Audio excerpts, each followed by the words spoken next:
in my bedroom. I lock the door. No one comes in.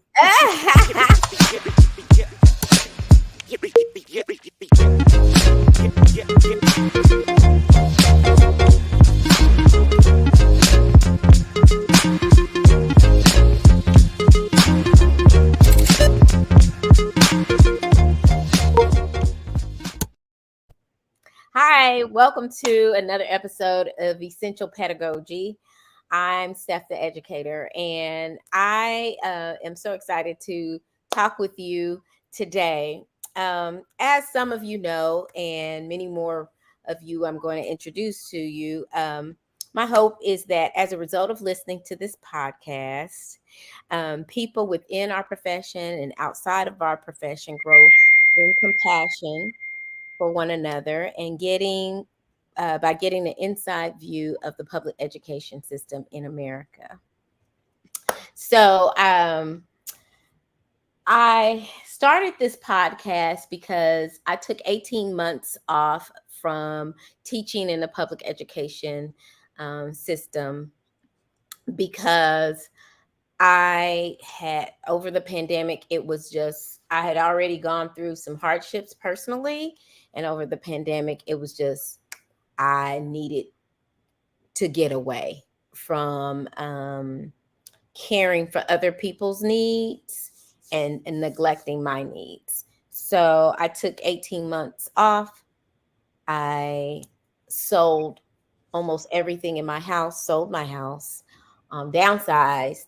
And as I was trying to embark on a new profession, I was approached about teaching in a charter school. So I taught at a charter school because a science teacher quit halfway through the year during the pandemic, and um, me teaching in a charter school. And actually, I started a company formally tutoring um, right before the pandemic, and it just started thriving during the pandemic. And when I was going in people's homes to help them with the virtual learning, it made me more compassionate towards parents because they had absolutely no idea what they were doing.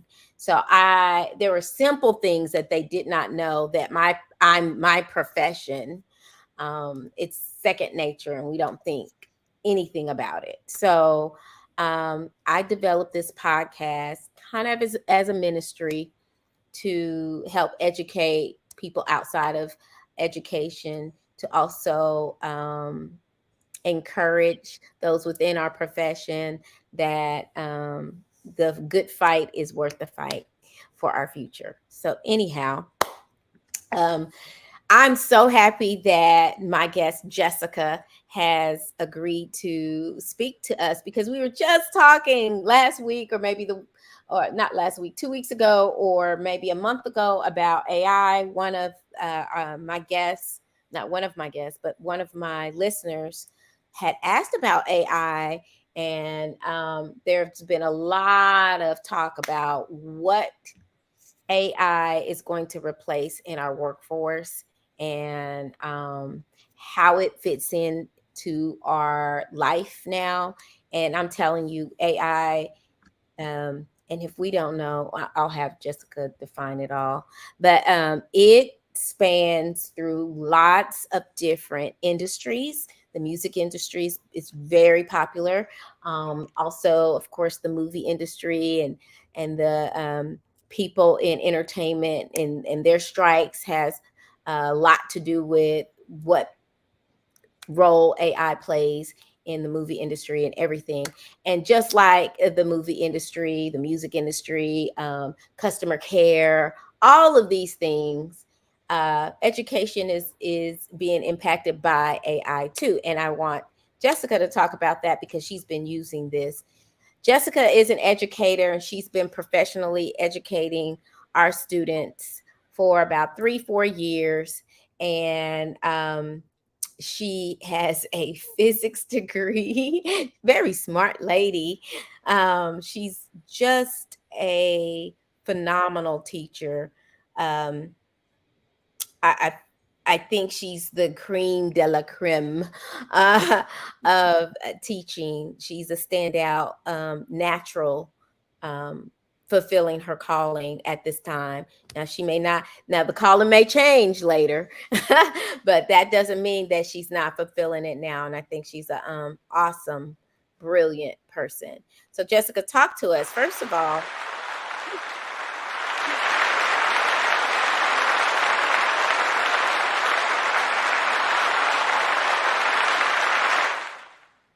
okay, I'm having a glass of wine because guess what? It was a 4-day week this week with our students, and these are hard weeks. Yes, you are. um, I would like for you, Jessica, to explain what does AI stand for and how does AI fit into education?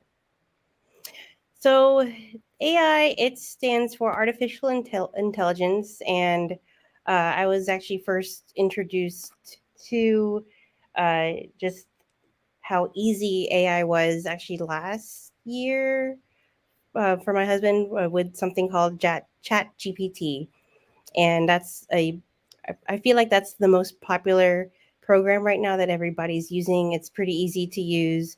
You just simply type in a question of what you want to know more about, and it just basically like spits out information that it's the first time I did it. I think we were playing with it. What's the meaning of life? And it just kind of spit out information uh, uh, as to all different answers and whatnot. And I think what the programs do is that they pull information from the web, just from everywhere, all kinds of sources, and just put it all together, which is pretty amazing actually. It kind of, it's like, I guess if you think about it, it's like a search engine, like a smarter version of a search engine, I guess. Yeah, kind of like Google on Supercharge or something Right, like right, that. exactly. So what traditionally chat gtp has been known for, which is not always positive in education, is Mm, students doing some cheating.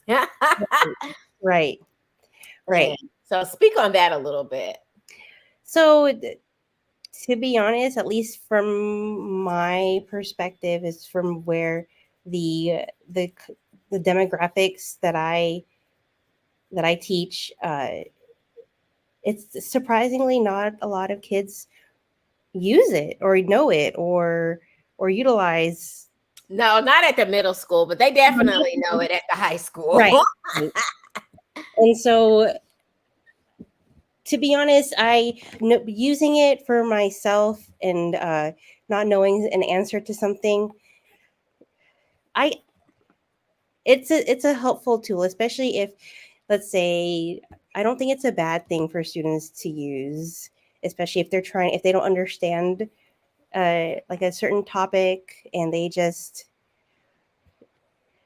it's it can be used for good and for bad. Of course, I've seen where students like use it to write a paper. Of course, that's, it is Plagiarism. Yeah. right, plagiarism, which, Yeah. that's something that I'm sure we'll figure out something how to deal with that. Oh, they have.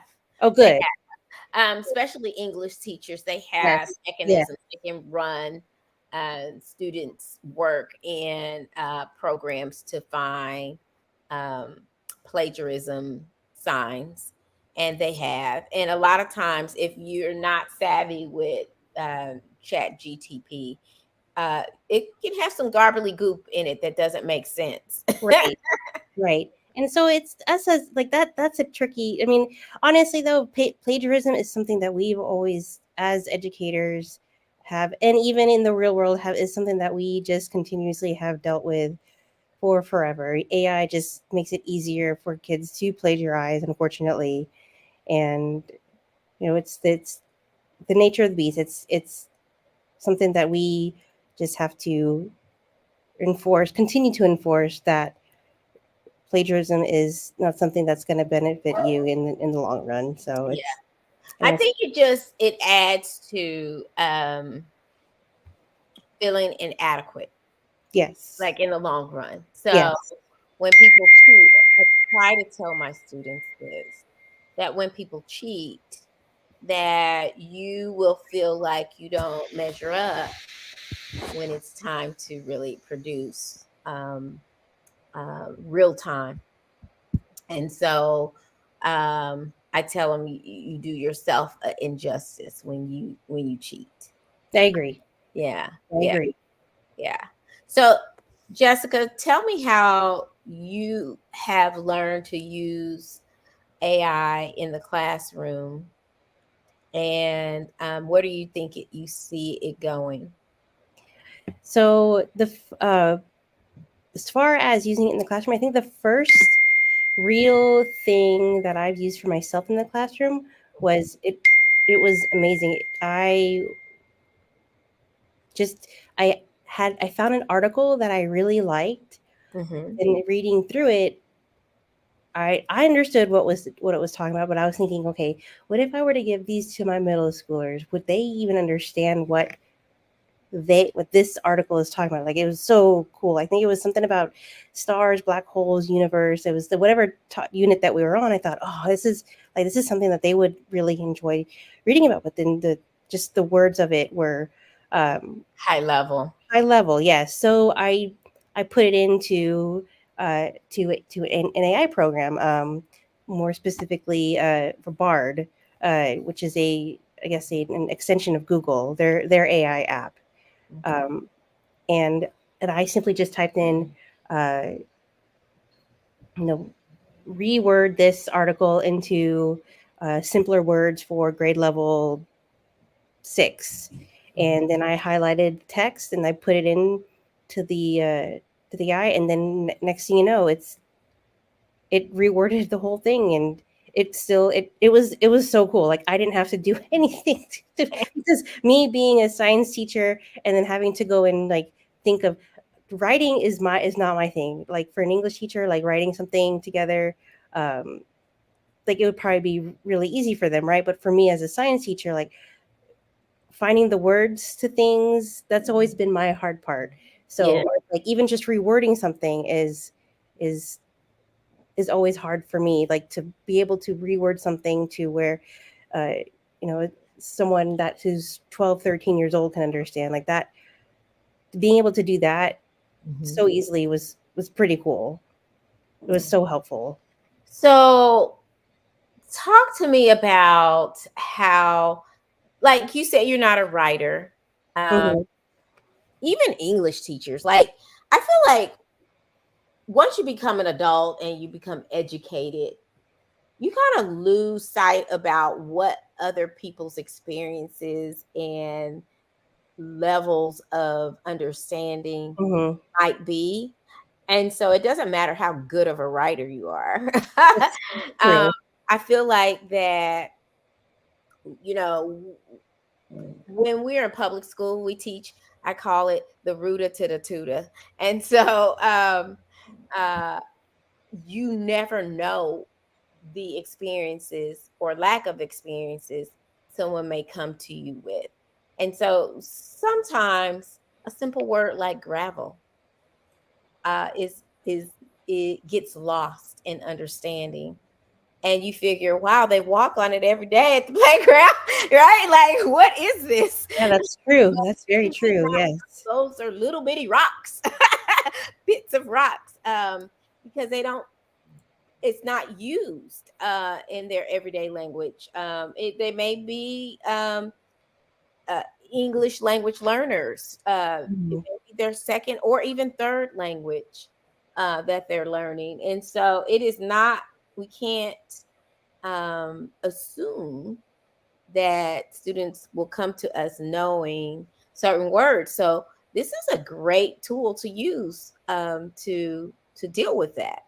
Yes, it is. It's been really helpful to be able to take something and, like, for me, I've been that's what I have been using it mostly, was to just help me reword uh, certain things that are just at kids levels, or the students levels, whatever their reading level is, because it's hard. Yeah, I agree. There are even some words that still don't know, and we all still don't know, and that people use all the time, and when I was growing up and when I went to public school, we were tracked. Like, you can't read, you're gonna be with this group.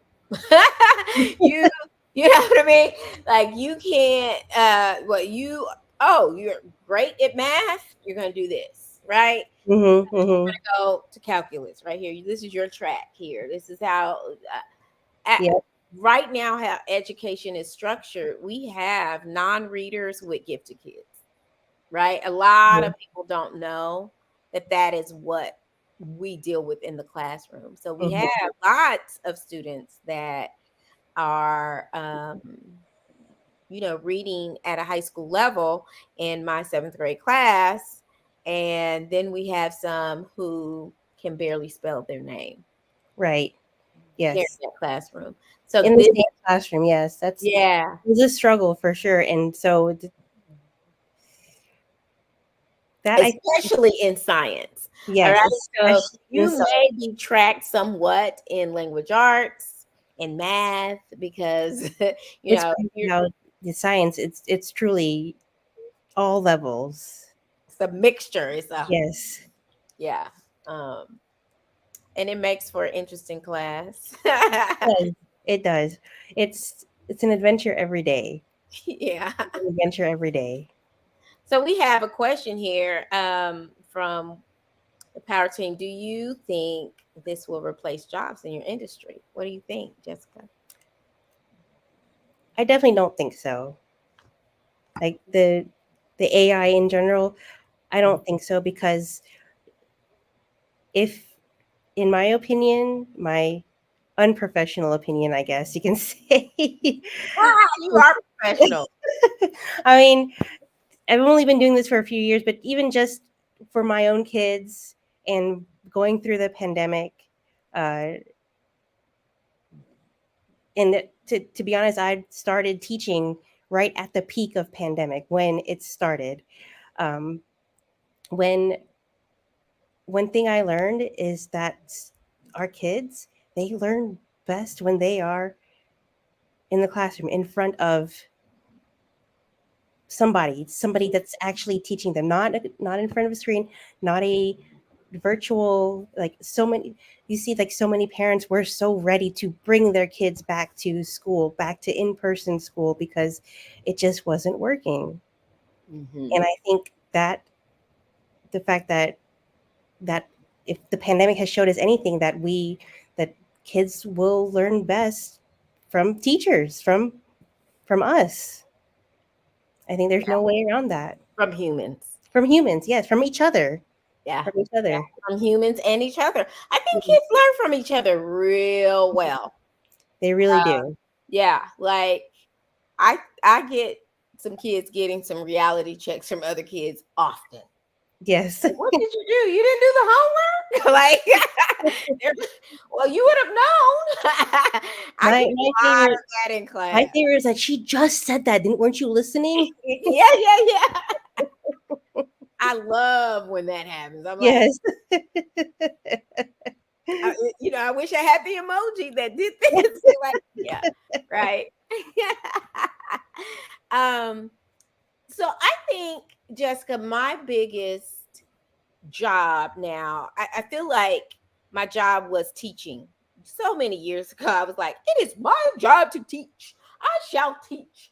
But I really feel like my job now is to inspire people to want to learn, right? That's the biggest thing is I need to get you to be inspired to want to learn.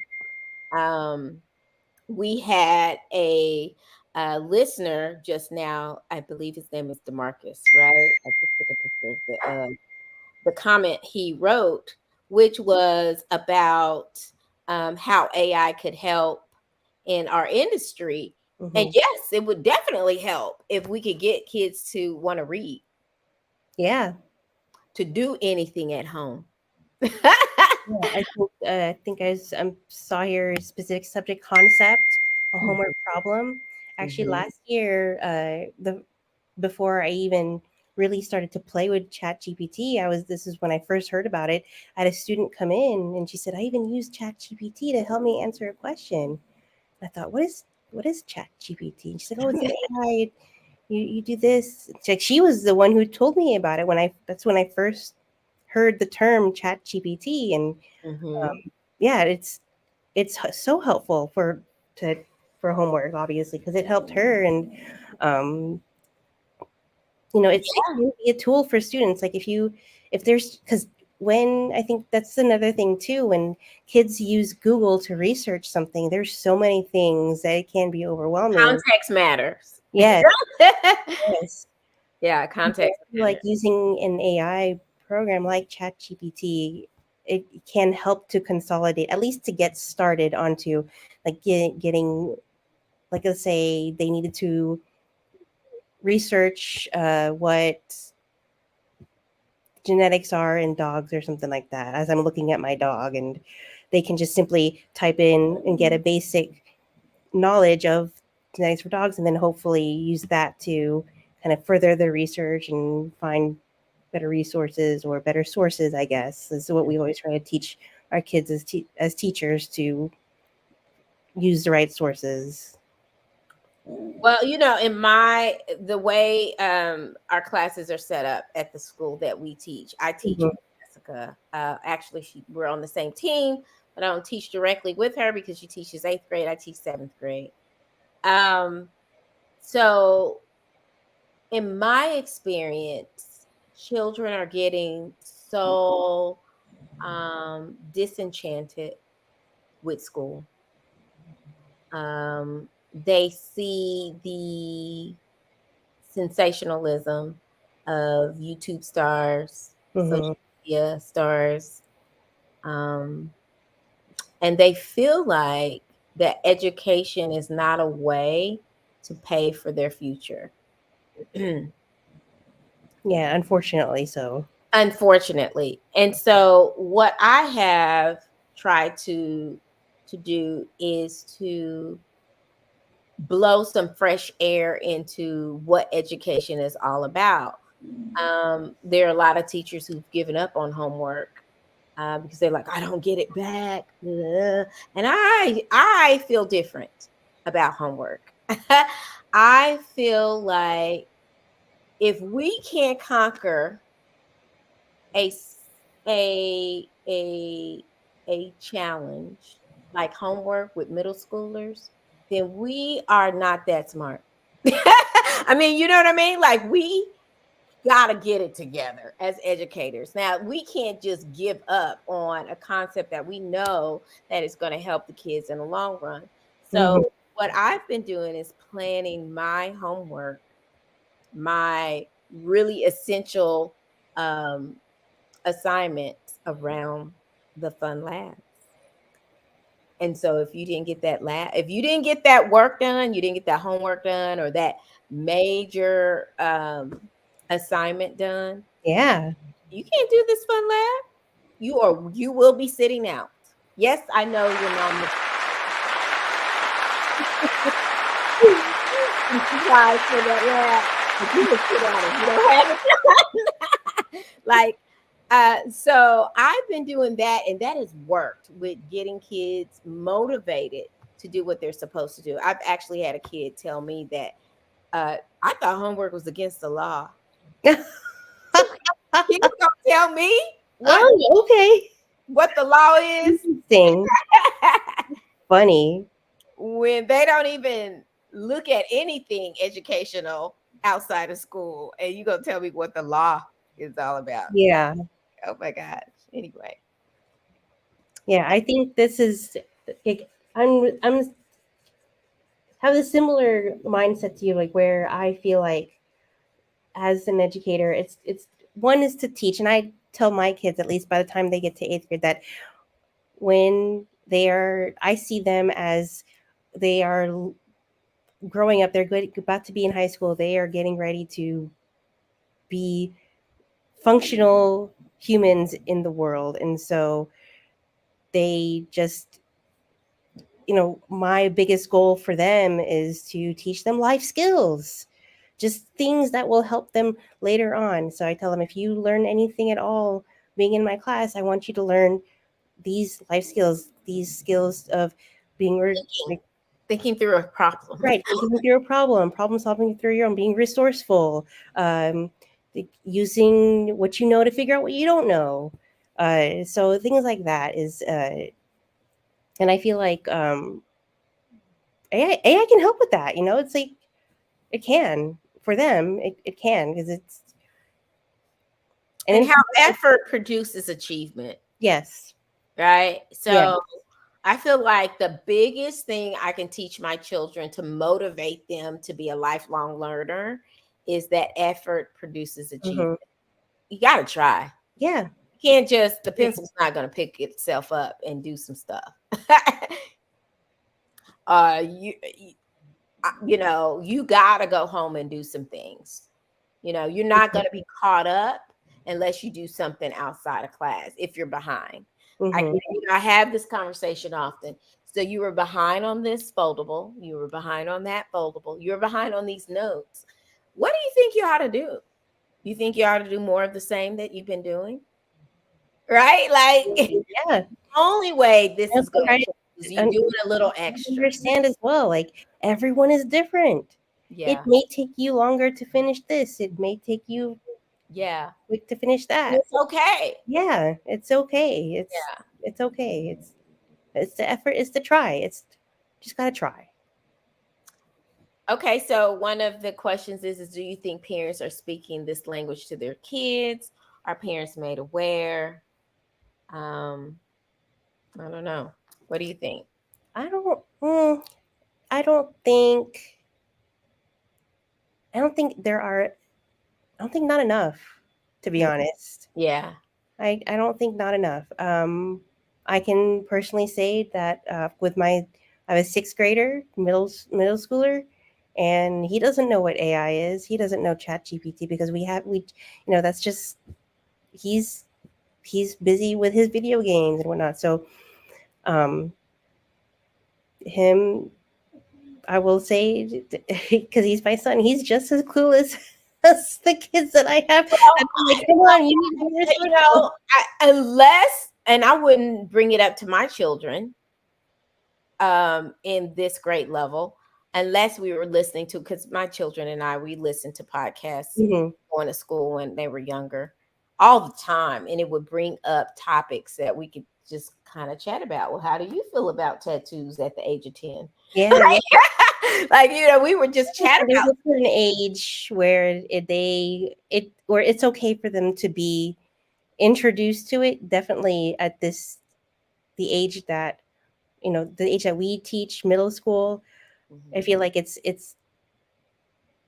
may be overwhelming for them because I think personally as a middle school teacher, I want them to learn how to be resourceful on their own first before they're introduced to something like Chat GPT so that they don't become Yeah. dependent on it. Oh, but some of them know it exists. That's true. You're right.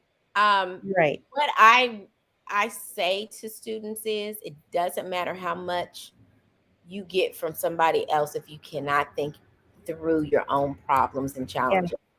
Doesn't matter. Answers are always in the book. Hmm. Answers are always in your notebook. Answers are always in a computer. But if you don't know what to do with it, it's not going to help you. That's actually one of the things we teach in science. One of the first things we teach in science. You can get the information, but what to do with that information, no one tells you what to do with that information. Yeah. You got to be the one to figure that out. Yeah. So you got to navigate some things, and sometimes it takes trial and error, and you know what? And it takes writing some stuff down. Hmm.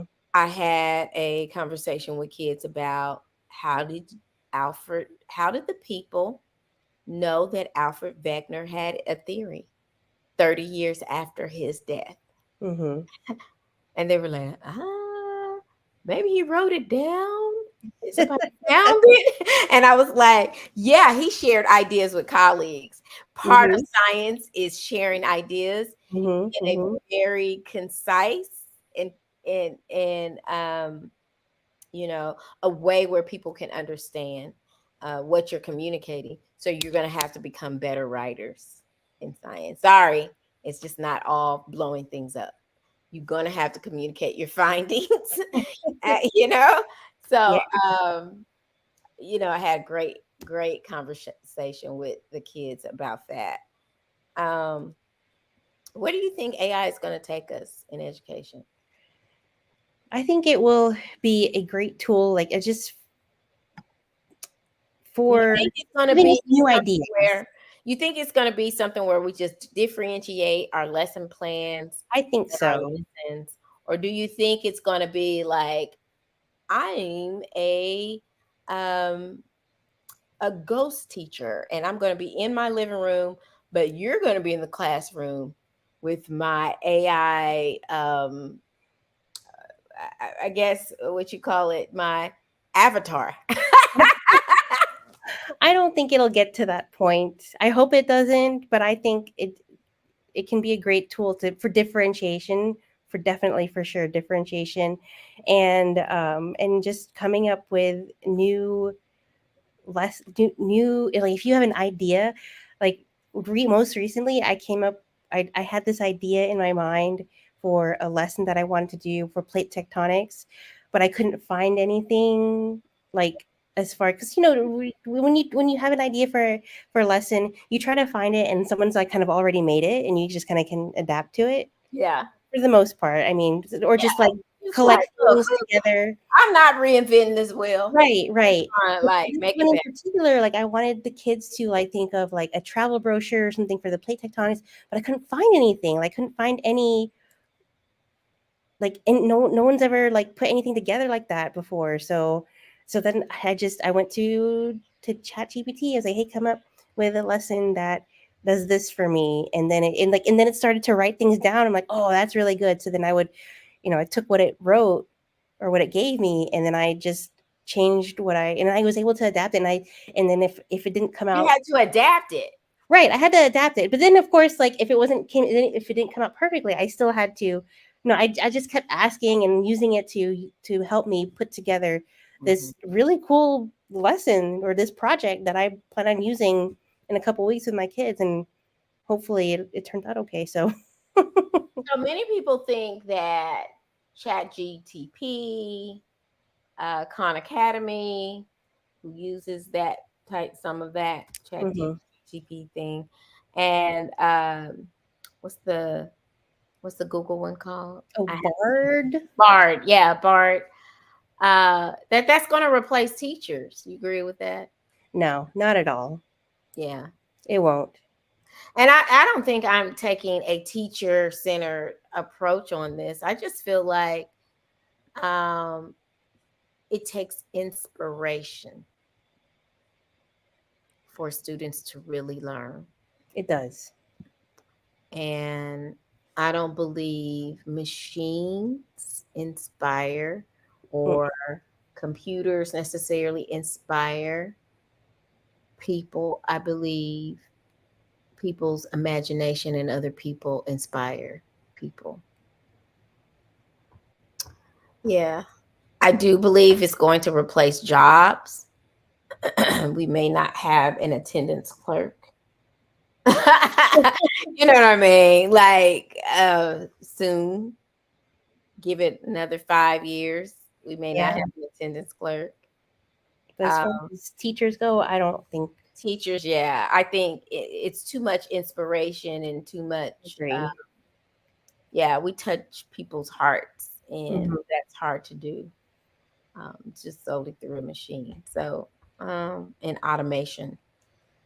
Just think about our frustrations to deal with customer service. Like, I do not want to talk to the virtual Right? assistant. I don't. When I have an issue, when I have a challenge, I'm so sorry. I know, there's some common questions that can be answered, but a lot of times I'm not even going to call unless it's a major thing and very specific, right? So, and I don't want to buy a car with a virtual assistant. I don't. Yeah, I Not gonna do it. I will use the system to price it all up, but I want to work with a person when it comes mhm. to it. Yeah. So, Jessica, um, leave us with something very positive. Um, what do you think? the um, the most important thing someone's learned from you? Oh man, that's something someone has learned from me Hmm. personally. Hmm. Or Um, just in education, like in education. I hope that it's it's to just never give up. Always try. And Hmm. I haven't been in education long enough uh, to have too many students come back to me and tell me, the inspiration that I've given them yet. But definitely from my few years so far, I have had students at the end of the school year say, "Hey, I'm so thankful for you not giving up on me, and therefore it's given me the inspiration to not give up on myself." So I think that's, if anything, I hope that's what it is. Okay. I think that's what they've learned so far from me. And what's the greatest lesson you've learned from someone? Um, to not be so hard on myself too. That's a good lesson. Yeah. That's the best lesson, is to be more compassionate to myself. Yes. It Yes. helps me be more compassionate to others. Well, thank you so much, Jessica, for being on the Of show. course. I appreciate your help with this and helping us understand how AI fits into education. And hopefully,